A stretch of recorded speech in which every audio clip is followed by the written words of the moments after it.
نے صحابہ کے بارے میں ایک راوی سے نقل کیا،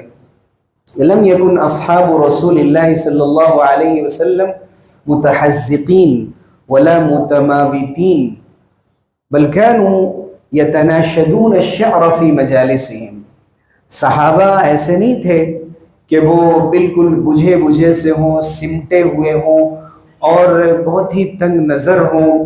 اور ہر وقت انسان کو مجبور کریں صرف آخرت کی بات کرنے پر اور دنیا کے جو معاملات ہیں اس کا کوئی ذکر ہی نہ ہو۔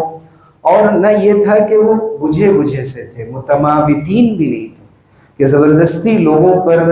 اپنی کیفیت ظاہر کی جائے اور خود اپنی پاکیزگی اور تقوی کا روب جمایا جائے اور ہر مجلس کو انتہائی سنجیدہ مجلس بنا دیا جائے، بلکہ ہنسی مذاق بھی وہاں ہوتے تھے اور جاہلیت کے زمانے کا بھی تذکرہ ہوتا تھا، اور اس کے ساتھ ساتھ وہ اپنی مجلسوں میں